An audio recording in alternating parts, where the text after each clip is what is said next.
안녕하세요. 아, 언제나 여기 서면 변함없이 떨립니다. 어느 날 저희 집사님 몇 분이 앉아서 식사를 하고 있었어요. 근데 그 중에 한 집사님이 어떤 말씀을 하셨냐면, 나는 성경 암송을 너무 하고 싶은데, 자신이 없다고, 잘 안 될 것 같다고. 그래서 제가 성경 암송에 대해서 제가 어떻게 성경을 암송을 하게 됐는지 그런 생각을 하면서 집사님에게 성경 암송은 이렇게 하면 되지 않을까요? 하는 말을 하고 있을 때에 집사님들이 그러지 말고 그거를 한번 안식일 학교에 순서로 한번 해달라고. 그래서 제가 확실하게 자신은 없지만 그래도 제가 성경을 암송하면서 바뀐 부분이 많고 받은 은혜가 커서 한번 해보기로 작정을 하고 오늘 이 순서를 가지게 되었습니다. 제가 처음에 안식일 교회에 들어왔을 때에 저는 사실 개신교에서 개종했지만 성경을 한 번도 읽어본 적이 없어요. 그냥 교회 목사님 말씀이나 듣고 그냥 성경 연구하는 거 그냥 단편적으로 조각조각 듣긴 했지만 성경 전체를 통독해 본 적도 없고 성경이 하나님의 말씀이라는 것을 믿기는 했지만 그 성경의 내용들에 대해서 정말 지식을 갖고 있지 않았어요. 근데 제가 이 안식일 교인이 돼서 하나님의 은혜로 사모가 됐는데 그때의 저의 형편은 어땠냐면 제가 초창기에 여기 그 임마누엘 동산에 처음 오기 시작한 2001년도에 저는 사실 그때도 제가 성경을 한 번도 안 읽었고 예언의 신이 제가 각 시대의 대쟁투는 읽어서 아는데 이렇게 많은 예언의 신이 있는 줄도 몰랐어요. 근데 여기 다니면서 원장님의 말씀을 듣고 제 마음에 참 여러 가지 생각이 드는 거예요. 이 목회자의 삶으로서 나는 어떤 태도를 가지는 것이 합당한가 그런 생각을 하게 됐어요. 저는 사실 재림교 안에서 자라지 않았기 때문에 재능이 많지 않아요. 제가 생각해도 사모 중에 나만큼 재능을 안 가진 사람이 있을까 하면 제가 그 안 가진 첫째로 손꼽히는 사람이 될 것 같아요.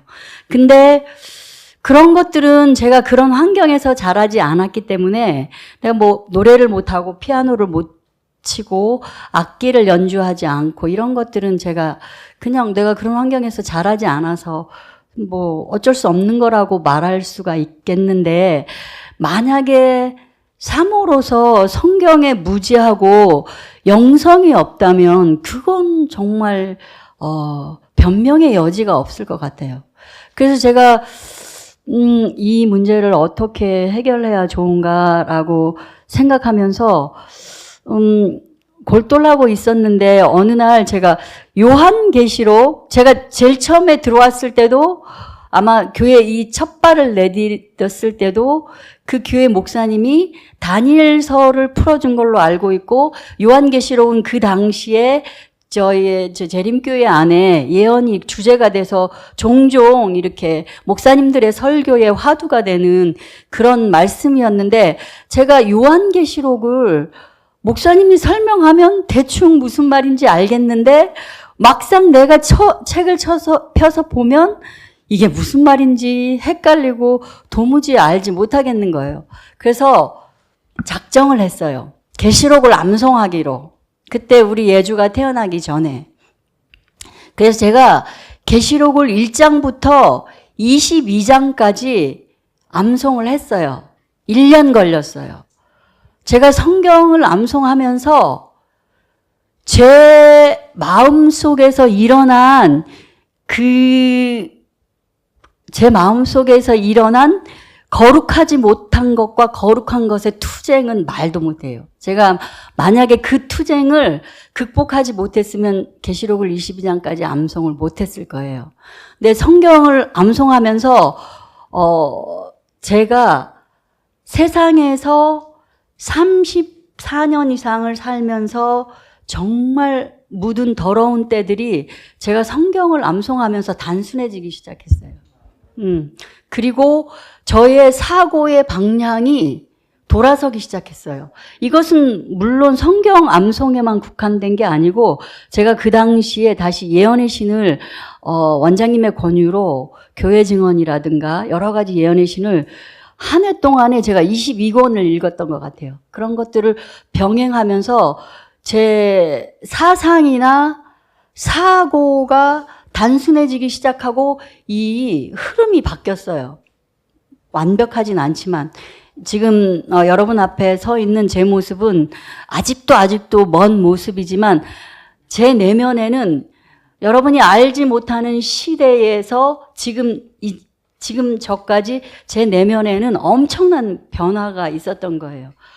제가 이것들을 성경 암송을 하면서 그 원리를 알기 시작하고 극복하기 시작했어요. 그리고 또 성경 암송을 하면서 제가 요한계시록 1장부터 22장까지 다른 사람한테 공부를 가르치거나 정확하게 말은 하지 못하지만 제가 성경을 암송하면서 계시록의 여러 궁금한 부분들을 책을 찾아보고 나름 공부를 했기 때문에 어떤 분이 계시록을 풀이하시면 제가 분별은 있어요. 저게 맞게 풀이하시는 건지 저게 어떻게 좀 이상한지 그런 분별력은 제가 가지고 있어요. 만약에 제가 성경 암송을 안 했으면 아직도 그 계시록에 대한 저의 사상이 별로 그렇게 정확하게 자리가 잡히지 않았을 거예요. 그래서 제가 이렇게 성경을 암송하고 있는 중에 아이들을 낳기 시작하고 제가 그때에 제 생각이 어땠냐면 저는 우리 아이들의 사고와 가치관이 성경에 기초되었으면 좋겠다는 강한 소망을 가지고 있었어요. 제가 세상에서 교회 와도 제가 아직 세상에 안 사는 건 아니지만 이렇게 나이를 더하면서 제 속에 아이들을 가르칠 만한 아무것도 없는 거예요. 좋은 것이 하나도 없는 거예요, 제가. 아이를 낳고 키우려고 생각해 보니까 너무 이거는 뭔가 제 속에 아이들에게 가르칠 만한 영적인 지혜라든가 이런 선한 것이 없는 거예요. 제가 그때의 이론적인 것을 아이들의 신앙 삶의 이론적인 것을 내 말이나 내 느낌으로 하지 말고 하나님의 말씀으로 해야 되겠다 하는 생각을 가지고 예주가 3살이 돼서 말을 막 하기 시작할 무렵에 제가 성경을 암송을 시켰어요. 성경을 암송을 시키고 나름 제 마음에 성경 암송에 대한 아이를 어느 정도까지 성경 암송을 시켜야 되겠다, 언제까지, 그 다음에 어느 만큼 시켜야 되겠다 하는 목표를 가지고 있었어요. 그러면서 우리 아이들을 성경 암송을 하기 시작하고 그 성경 암송이 이제 오늘날까지 이르렀고 내가 아이들을 한 성경 암송을 시키는 한 3, 4, 5년 동안 제가 암송한 건 다 잊어버렸어요. 왜냐하면 아이들을 암송시키는 성경 구절은 또 이렇게 계시록 1장부터 22장 이런 게 아니고 정말 하나님의 말씀처럼 여기서도 조금 저기서도 조금 신구약을 넘나들면서 아이들 교육에 유익하고 사상과 사고에 유익한 그런 성경절들을 뽑아내야 돼서 여기저기 오락가락 하면서 시편도 그렇고 구약도 구약이면 구약, 신약이면 신약 왔다 갔다 하면서 성경절을 암송을 시켰어요. 원래는 저의 목표는 3,000절이 목표였어요. 왜냐하면 성경에 그것이 3,000절, 한 3,700절 정도 되면 성경 10분의 1이 돼요. 그래서 한 11조를 생각하면서 한 10분의 1 정도는 그래도 성경을 암송해야 이 아이들이 성경에 관한 한 진리의 지식에 관한 한 어떤 다른 사람들의 미혹과 유혹으로부터 안전하게 자신을 지킬 수 있겠다고 생각해서 그렇게 목표를 잡았는데 사실 3,000절까지는 이르지 못하고 거의 한 2,000절대에서 멈추긴 했지만 그 성경 말씀이 지금 우리 아이들의 마음속에 심겨진 성경 말씀이 어떻게 작용하는지 저는 아직 확실하게 그 결과를 제가 분명하게 보지 못했어요. 부분적인 것들은 보고 또 아이들 안에서 그 말씀이 어떻게 역사할지 앞으로 제가 지켜볼 과제라고 생각하는데, 일단 제 마음속에 이렇게 기록된 말씀은 정말 이 말씀은 이 저의 생각과 상상력을 통제하는 강력한 무기가 되어 준 것은 사실이에요. 그래서 우리가 성경 말씀이나 그 다음에 성경 말씀을 연구하는 것, 성경 말씀을 암송하는 것, 성경 말씀을 명상하는 것, 이런 것 모두는 우리 경건의 연습에 유익이 되는 것이라고 하나님께서 선지자를 통해서 말씀하셨고, 이런 것들은 정말 우리 삶에서 강력한 도움이 되는 요소들이 될 것 같아요. 저도 제 삶을 살아보면, 하루의 일과를 이렇게 생각해보면, 우리가 어떤 거를 의도적으로 집중적으로 생각하고 지키지 않으면 우리는 원튼 원치 않든 우리의 생각은 우리의 뭐라 그래요? 습관이나 이런 생활에 자연스럽게 흘러 떠내려 가요. 근데 이런 상황을 우리가 멈추고 싶으면 어떤 것들을 의도적이고 집중적으로 해야 하는 게 맞아요. 그래서 제가 그 집사님께 성경 암송을 어떻게 하냐? 그러면 일단 그 성경 암송의 필요를 느끼셨잖아요. 다들 여기에 앉아 계신 모든 분들이 다들 성경 암송의 필요를 느끼고, 어떤 성경절을 읽으면서, 시편을 읽으면서, 그 다음에 계시록을 읽으면서 나 이거는 정말 통째로 외우고 싶다 하는 것이 정말 많이 있을 거예요. 근데 그런 것들이, 그런 동기를 받고 그 다음에 목표를 정하세요. 성경 암송에 대한 목표. 그냥 우리가 교회에서 기억절 53절을 암송하잖아요. 그건 이제 교회에서 부과한 목표이기 때문에 그것이 지나면 사람들이 그거를 머릿속에 담아두지 않고 잊어버리고 다시 새로 암송하고 해서, 사실은 그 53기억절 중에 내 마음에 정말 그 말씀이 나를 변화시키는 말씀으로 정확하게 자리 잡아 있지 않는 경우가 많을 거예요. 그러니까 목표를 정하시고 그 다음에 도구들을 활용하시면 좋을 것 같아요. 제가 이게 여기에 있는 이게 지금 한 권이 빠졌지만 이 6권이 1번부터 6번까지 기록되어 있고, 이 6권이 예빈이를 암송한 수첩이에요. 이런 수첩 하나를 마련하셔서 그냥 종이에 써서 조각조각 써서 암송하다 보면 그 종이는 여기도 가고 저기도 가고, 그러다가 어떤 성경절을 한 장 전체를 암송하려면 그 모아진 그것들이 있어야 되는데 그것들이 자꾸 이렇게 흐지부지 없어져 버리니까, 이런 수첩을 마련하셔서 여기 앞에다가 누구의 성경 암송 수첩이라고 적고, 여기에다가 번호를 적으시고, 맨 처음 시작하는데 날짜를 적으세요. 만약에 2024년 7월에 시작했다 그러면 2024년 7월 며칠에 시작하고, 그 다음에 여기 이렇게 이런 여기에다가 욕심 부려서 빼곡하게 적지 마시고, 자기가 그날 한날에 암송할 수 있는 그 1절이라도 좋고 2절이라도 좋으니까 그것만 딱 적어 놓으세요. 그리고 이것을 가지고 다니면서, 특별히 나이 드신 분들은 암송이 어려워요. 그건 뭐 너무나도 당연한 이야기예요. 그렇지만 그것이 불가능하냐? 그러면 그것도 아니에요. 아직은 우리가 길들이는 데 따라서 반응을 해요.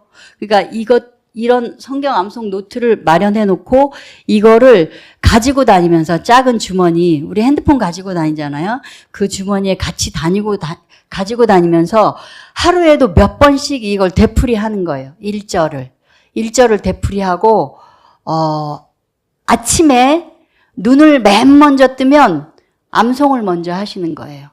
일어나서 눈을 맨 먼저 뜨면 내가 어제 한 성경 암송.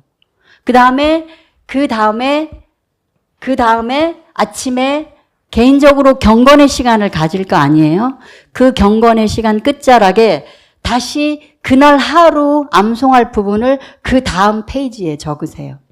그리고 그것을 똑같은 방법으로 그날 하루 종일 암송하시고 저녁에 잠자리에 누웠을 때 또는 저녁에 어떤 편안한 시간에 어제 한 장하고 오늘 새로 시작한 한 장을 붙이세요. 예, 붙이고 그 암송이 완전하게 되면 주무세요. 다음날 아침에 일어나서 아침 첫째에 어제 붙여놓은 그거를 다시 암송하세요. 그리고 다시 그날 아침에 세 번째 암송할 것들을 또 다음 페이지에 적으세요.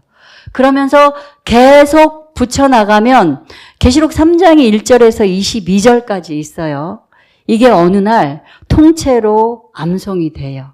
그러면 그 다음에 우리가 예언의 신이라든가 성경을 읽으면서 내가 이 절은 정말 암송해야 되겠다. 전 그런 게 너무 많았어요. 시편 103편, 시편 19편, 막 시편 34편 이런 것들 전 너무 좋아가지고 내가 이거를 꼭 암송해야지 그러고 어디에다 막 적어놨어요. 순서로. 그 중에 하나 뽑아가지고 다시 한번 읽어보고 암송을 하세요. 요즘 핸드폰이 뭐 성경 텍스트가 여러 가지로 나오고 그래서 핸드폰으로 암송하고 계신 분들도 계실 텐데 전 그거 추천하지 않아요. 왜냐하면 우리가 어떤 것을 기억할 때, 암기할 때는 눈으로 보는 것도 그 중에 속하고 입으로 소리내어 말하는 것도 그 중에 속하고 귀로 듣는 것도 그 중에 속하고 손으로 쓰는 거 이건 정말 우리가 기억하는데 정말 필요한 도움이 되는 그런 행위예요. 그래서 꼭 손으로 쓰시고 이렇게 노트를 마련하시고 이런 방법으로 암송을 해서 계시록 3장을 다 암송하셨다. 그러면 그 다음에 그 계시록 3장 전체를 1절부터 22절까지 이런 큰 종이에 한번 써보세요. 암송하면서. 이런 큰 종이에 한번 써서 그걸 이렇게 차곡차곡 이렇게 모아놓으세요. 파일에다가. 모아놓고 또 다시 이번에는 시편 103편 암송하고 싶다. 그러면 시편 103편을 똑같은 방법으로 일주일에 암송하시되 이 전에 외웠던 계시록 3장 있잖아요. 이거를 일주일에 적어도 2-3번은 리마인드를 시키셔야 돼요. 반복을 하셔야 돼요. 그래야 안 잊어버리고 저장이 돼요. 그러면서 모든 암송한 성경 장들을 이렇게 차곡차곡 모아놓고 또 계속 반복해서 암송하면 어느새 그것이 그냥 이렇게 입에 달리고 마음에 박혀요. 그리고 오랫동안 암송을 무슨 이유에서 안 할지라도 책만 딱 펼쳐보면 그게 1절부터 22절까지 머릿속에 싹 이렇게 훑고 지나가는 그런 암송을 한번 해보시면 좋을 것 같아요. 어렵지 않아요. 그리고 저는 제가 해본 사람으로서 저는 물론 여기서 조각조각 이렇게 뭐 몇 장 몇 절 이렇게 암송하시는 것도 그것도 아주 좋지만 저는 개인적으로 이렇게 통째로 암송하는 거를 추천드려요. 왜냐하면 우리가 보통 교회에서 외우는 기억절 그것도 그렇고 사람들이 어디서 막히냐면 무슨 복음 몇 장 몇 절, 무슨 책 몇 장 몇 절 이게 안 돼서 사실은 내용이 더 중요한 건데 그거를 암송하다 보니까 그거를 기억해야 되니까 전체적으로 좌절하게 되고 오래 못 나가게 되는데 이렇게 계시록 3장 1절부터 22절까지 암송하고 그 다음에 그것을 그냥 조각조각 암송하지 말고 몇 장 몇 절은 이렇고 몇 장 몇 절은 이렇고 하지 마시고 그냥 1장 계시록 3장 1절에서부터 22절까지라고 딱 해놓으면 우리가 알아요. 서론에 뭐가 있는지, 중간에 뭐가 있는지, 결론에 뭐가 있는지 그 정도만 아시면 전 괜찮을 것 같아요. 너무 완벽하게 하시려 그러면 자꾸 이렇게 좌절이 되고 진도를 안 나가시기 때문에 그냥 쭉 내용을 쭉 숙지하면서 나가고 그렇게 하시면 너무 좋을 것 같아요. 그다음에 이런 도구들을 쓰시고 그다음에 이거를 점검하셔야 돼요. 저는 그렇게는 해보지 않았어요. 제가 아이들을 암송시키느라고 바쁘고 아이들을 통해서 점검이 이루어졌기 때문에 그렇게는 안 해봤지만 여러분도 뭐 두 분이서 마음에 맞는 두 분이서 또는 부부가 이렇게 서로 점검을 해주고 그 체크를 해주시면 좋을 것 같아요. 그리고 중요한 거는 한 번 외워서 그냥 놔두는 것이 아니라 일단 외웠으니까 우리 마음속에 있잖아요.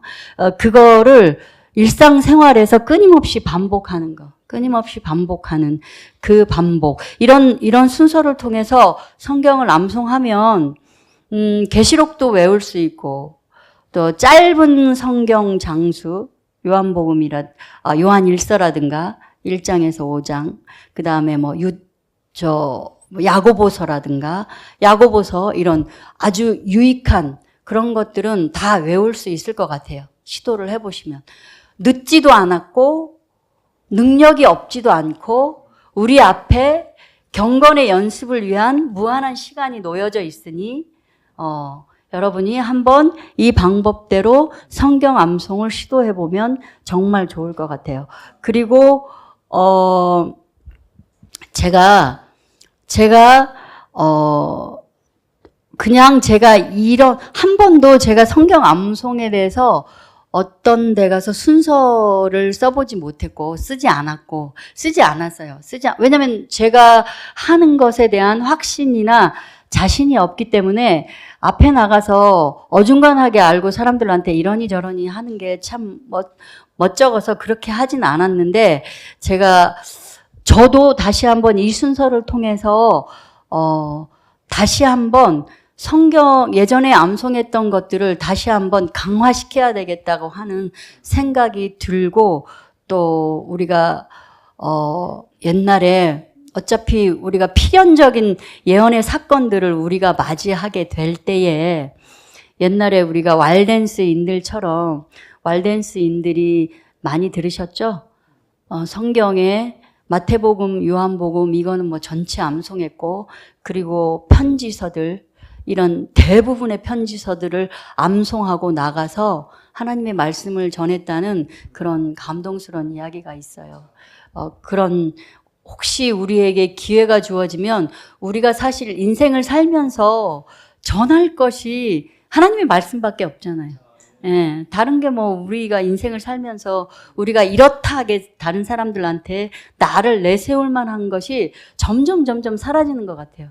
그래서 그런 암송을 한번 해보면 좋을 것 같습니다. 제가 오늘 우리 예빈이에게 엄마를 좀 도와달라고 부탁을 했어요.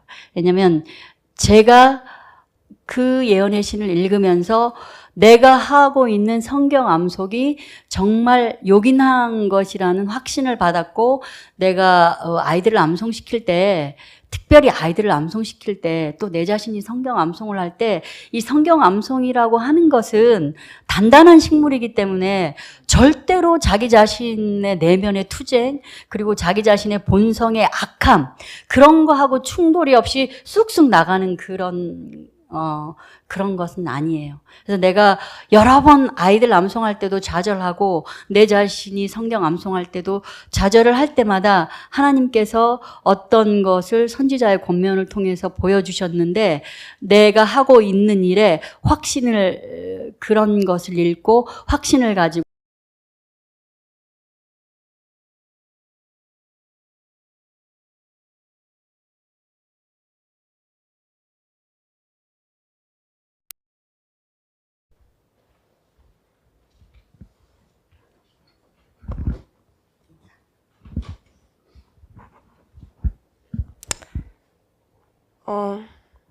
마음은 명상하도록 훈련을 받은 주제에 점차로 순응한다. 그것이 마음의 법칙이다.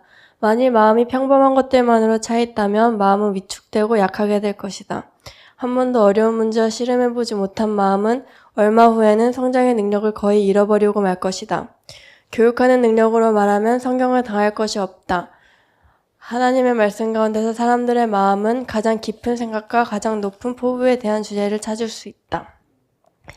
성경은 인간이 소유한 가장 교훈적인 역사서이다. 그것은 영원한 진리의 샘으로부터 신선하게 되었으며 하나님의 손길이 각 시대를 통하여 그 순결을 유지하여 오셨다. 그것은 인간이 통찰하려고 애썼으나 허사였던 아득한 옛날을 비춰준다. 우리는 하나님의 말씀 가운데서 지상의 기초를 놓고 하늘을 펴신 능력을 바라볼 수 있다. 여기서만 우리는 인간의 편견이나 인간의 교만심에 의하여 더럽혀지지 않은 우리 인류의 역사를 찾아볼 수 있다. 여기에는 일찍이 이 세상에 알려진 가장 위대한 사람들의 승리와 패배, 투쟁과 패배와 승리에 대한 기록이 있다. 여기에는 인간의 의무와 운명의 큰 문제가 공개되어 있다. 눈에 보이는 세계와 보이지 않는 세계를 가로막은 휘장이 들리우고 우리는 처음 제약이 들어온 때로부터 의와 진리가 영원한 승리를 얻을 때까지의 선의 군대와 악의 군대가 서로 싸우는 것을 볼 수 있다. 이 모든 것은 오직 하나님의 품성의 계시에 지나지 않는다. 하나님의 말씀 가운데서 나타난 진리를 경건하게 고찰할 때에 학생들의 마음은 무한하신 하나님의 마음과 교통하게 된다. 이와 같은 연구는 품성을 향상시키고 고상하게 할 뿐 아니라 지력을 넓히고 고무시키지 않을 수 없다.